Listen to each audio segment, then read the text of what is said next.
aquí compartiendo eh, esta, esta nueva aportación que, bueno, data de una investigación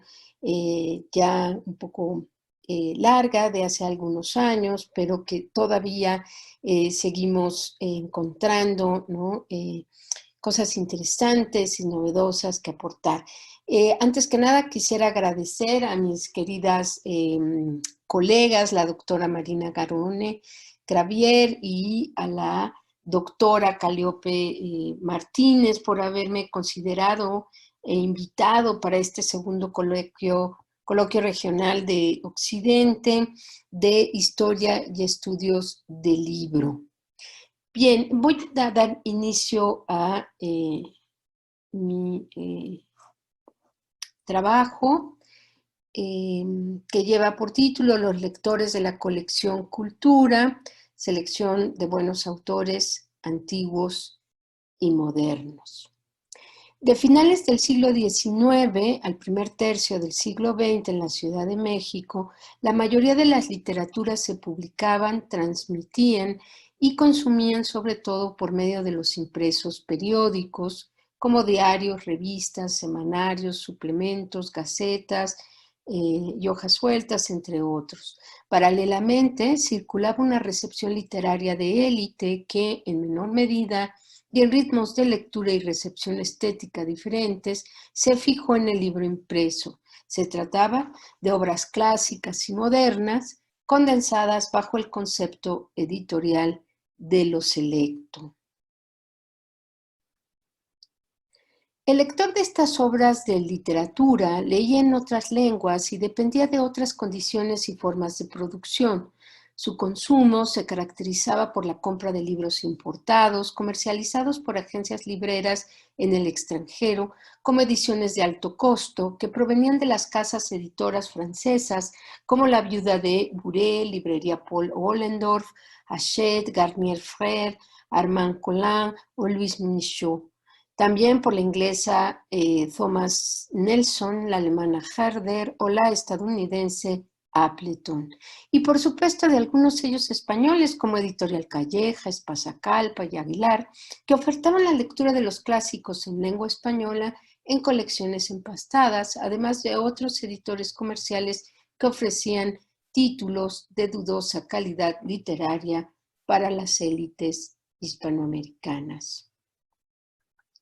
Sin embargo, lo más preocupante para estos lectores selectos de Hispanoamérica que pretendían desarrollar una trayectoria literaria es que no existían casas editoriales que publicaran literatura de autores hispanoamericanos y tampoco lectores que las leyeran. Hasta la primera década del siglo XX, la vida literaria de los escritores e intelectuales del Porfiriato, para el caso mexicano, se había mantenido con respiración institucional y se sustentaba en el mecenazgo y a discreción, obviamente, de la política del régimen.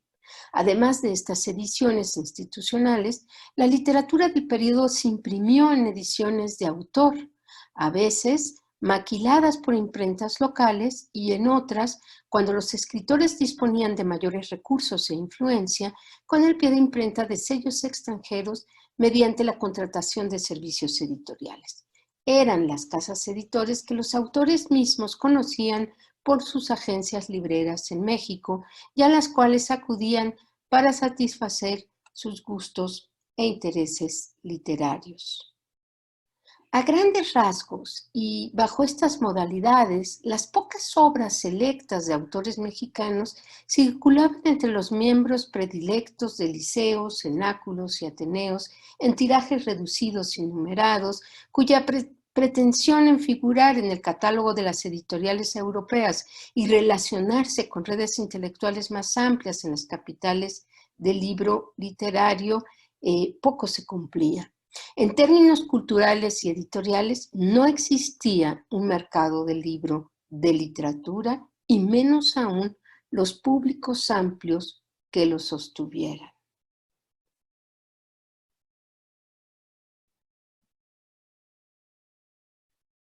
Con este escenario cultural y determinados por la coyuntura revolucionaria, los lectores de la colección Cultura se iniciaron en la apreciación literaria y desde su recepción se pueden observar los aportes de este singular proyecto editorial, cuyos agentes de cambio lograron crear y formar públicos que transitaron del consumo de publicaciones periódicos al del libro de literatura. Los directores, editores y colaboradores de la colección Cultura debían, contra todo prejuicio y pronóstico, prestigiar sus publicaciones desde la práctica editorial como agentes y promotores literarios, en un proceso intenso y paulatino que distinguió el desarrollo de una literatura en consonancia con la creación de su propio público, que hiciera posible la existencia de un mercado de libro de literatura. Uno de los lectores preparatorianos de Cultura, Daniel Cosío Villegas,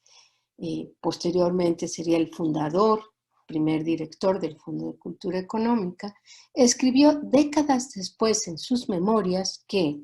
cito, una de las muchas consecuencias iniciales de la revolución, en cierta medida, porque a México lo aislaban los sacudimientos revolucionarios, fue despertar el interés en crear e impulsar la actividad editorial. Con este fin, Julio Torri y Agustín Loera Chávez iniciaron en 1916 la publicación bajo el rubro general de cultura de unos cuadernos de buenos autores antiguos y modernos. Pronto se asociaron como seleccionadores, traductores o prologuistas Manuel Toussaint, Rafael Cabrera, Genaro Estrada, Carlos Barrera, Jaime Torres Bodet, José Gorostiza, Javier Villaurrutia y algunos más. En 1914, 2 años antes de la aparición del primer número de la colección de Cultura, uno de sus más emblemáticos autores y colaboradores, Pedro Enrique Sureña, ofreció la conferencia inaugural La Cultura de las Humanidades para reemprender los cursos de la Escuela de Altos Estudios de la Universidad Nacional de México, interrumpidos en 1910. En esta conferencia se daba parte de la historia reciente de sus contemporáneos ateneístas y su programa cultural. Bajo este precedente universitario se puede leer en clave los motivos y las condiciones que influyeron y caracterizaron el origen moral e intelectual de la colección Cultura. Durante el gobierno de Carranza y a pesar de su política educativa, la Nacional Preparatoria y la Universidad de México fueron los espacios vitales de la ciudad letrada, y en estas instituciones se reconoce gran parte del público de la colección Cultura, el estudiantil. Los directores y colaboradores de la colección contribuyeron formativamente a cohesionar una comunidad editora, por supuesto, pero sobre todo, una comunidad lectora bajo el sello Cultura con una evidente grafía clásica en su nombre. El anuncio de la colección para los lectores de la prensa nacional fue que el 1 de septiembre de 1916 los lectores del Nacional leyeron una nota aclaratoria de Agustín Loera Chávez en la sección Crímenes, escándalos, chismes y otras pequeñas noticias de relativa importancia, que decía lo siguiente, cito, uno de los directores nos hace saber que no tiene carácter de oficial la publicación de cuadernos quincenales Cultura, sino que es debida exclusivamente a iniciativa particular, alentada y sostenida moralmente por la mayor parte de los funcionarios públicos del gobierno general.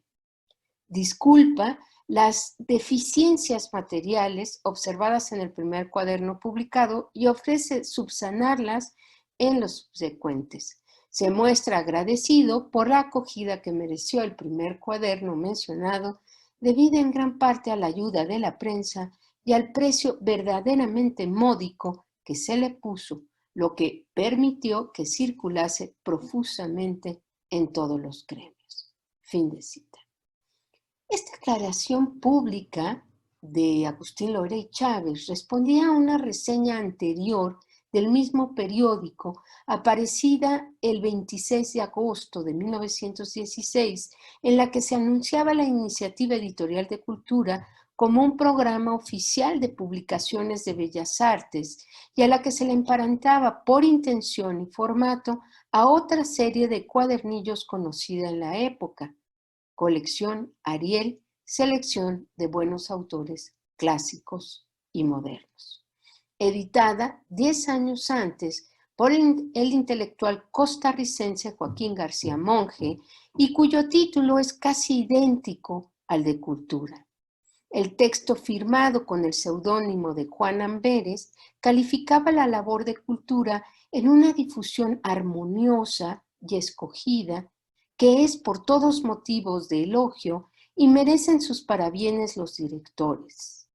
pues viene a llenar entre nosotros, en la literatura ramplona con que andamos ofuscados de rateros y detectives, un vacío sin igual. Amberes consignaba en su nota el éxito de ventas del primer número quincenal de Cultura dedicado a Micros, antes de la aparición del segundo, e informaba sobre la distribución del ejemplar por la agencia del librero Francisco Gamoneda, la librería Biblos, situada en la calle de Bolívar, número 22. También anunciaba a sus futuros lectores las publicaciones de autores selectos en números próximos, según se podía comprobar con la lectura de la penúltima página del cuadernillo, como Enrique Rodó, Gutiérrez Nájera, Manuel José Otón, cuentos de Anderson, Sor Juana Inés de la Cruz. Se anunciaba Peter Pan por Barre, Doctor Mora, Ibsen, Juan Ruiz de Alarcón, Mauricio de Maeterlinck y tantos otros cuyos nombres son pregón de triunfo. Entre elogios y alabanzas, una sola crítica adversa se señala y es la presentación formal del primer librito. Cito: la actual es muy deficiente. El trabajo tipográfico puede ser mejorado y el atractivo será más completo, Magüer, cuando la Dirección de Bellas Artes cuenta con espléndidos talleres de imprenta. Fin de cita. Este primer lector, Amberes, con cierta influencia en la opinión pública, alentaba la perfección editorial del proyecto y su continuidad, a su deseable recepción y al éxito que tuvo el ejemplar a bajo costo, cuyo precio fue de 1 peso 50 centavos de la nueva emisión para los lectores en toda la República y de 10 centavos oro en el extranjero. Para dimensionar el bajo costo en el que se anunciaban las novedades de Ediciones Biblos, dos de ellas fueron La Calandria, de Rafael Delgado, y Salammbô, de Gustave Flaubert, ambas en ediciones rústicas y al precio de 18 pesos. A partir de este par de ejemplos, es posible imaginar a un público de la prensa comprando un ejemplar de Cultura. La estrategia más efectiva de inversión para producir los números y distribuirlos fue la suscripción. De esta forma se persiguió hacerlo al interior del país por medio del apartado postal 4527, en México, Distrito Federal, un buzón de oficina de correos que también atendió la correspondencia de los lectores dirigida a los directores de la colección Cultura. Cuando la librería Biblos quebró, los lectores de Cultura en la Ciudad de México pudieron adquirir ejemplares en la librería Andrés Botas e Hijo y en la librería Porrúa Hermanos, esta última a la vuelta de la esquina de la Escuela Nacional Preparatoria.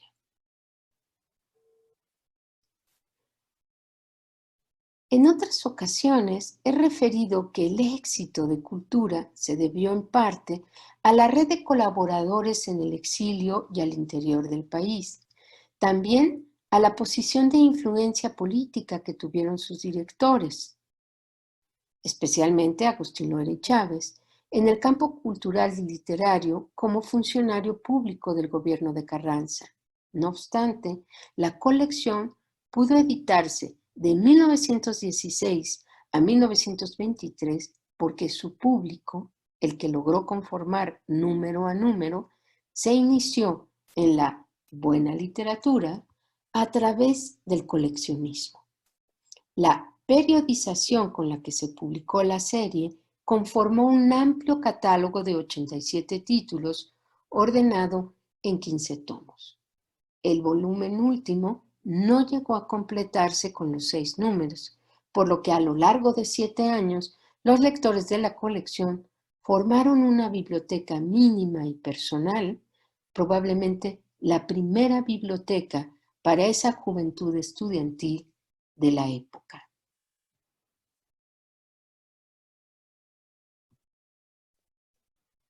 Los lectores de Cultura reunían 6 números para encuadernar un volumen, es decir, cada 3 meses sumaban un tomo a su estantería.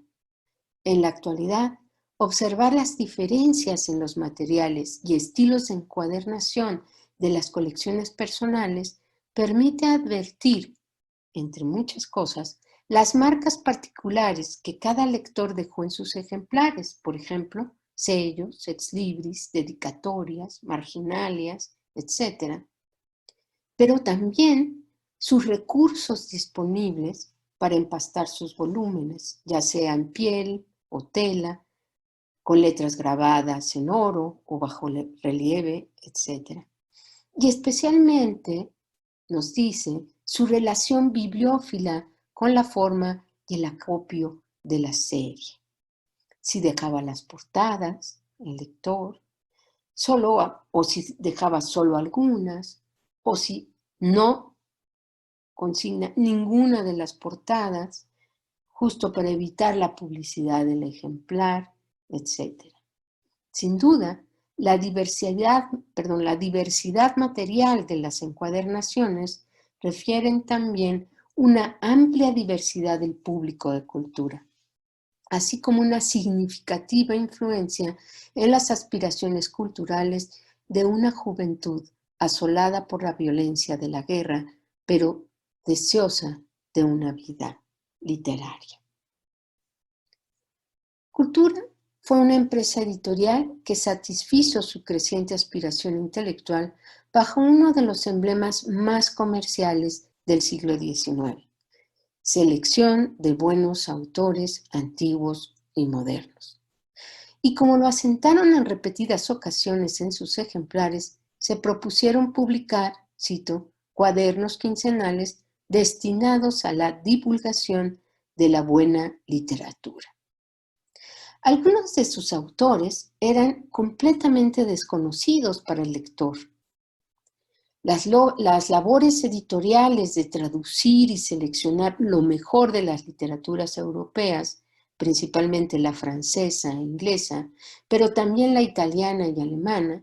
tanto del pasado como del presente, fue lo que definió el método para instaurar un canon nacional a través del universal, incluidos autores y voces del Oriente en la selección, como legado en el horizonte cosmopolita de la modernidad.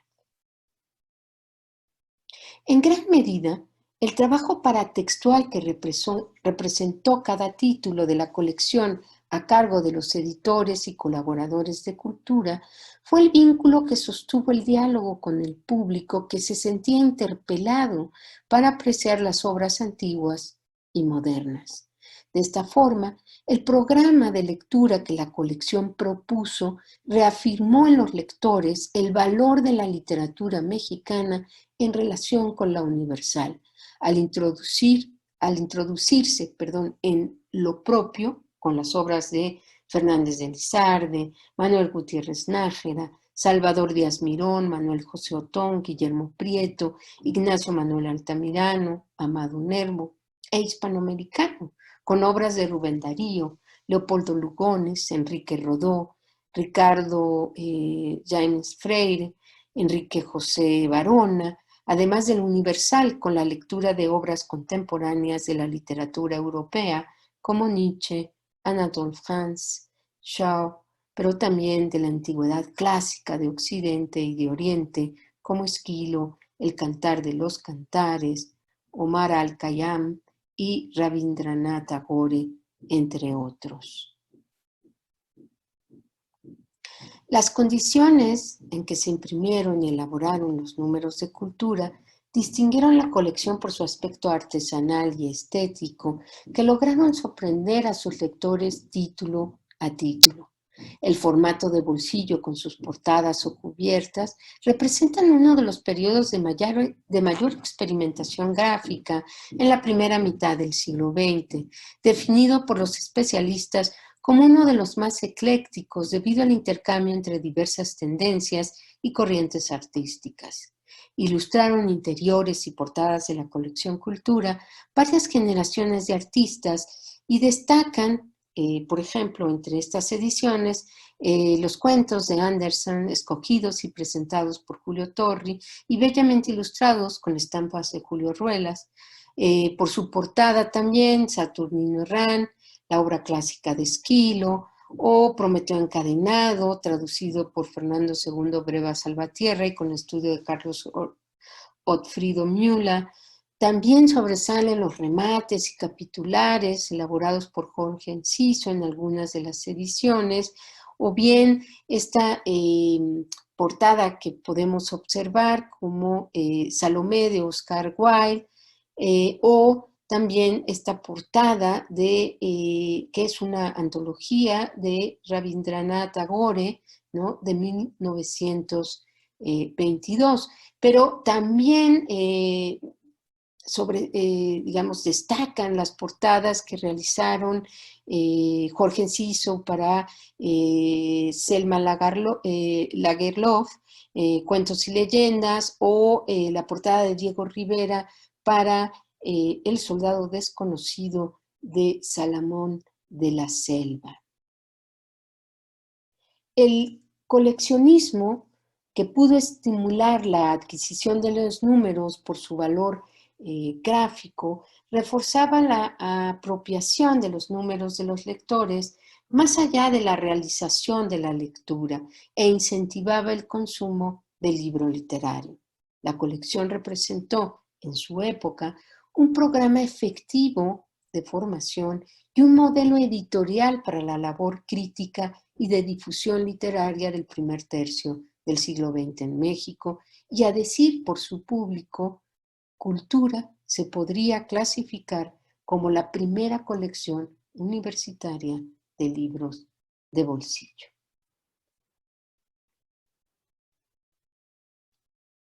Muchas gracias.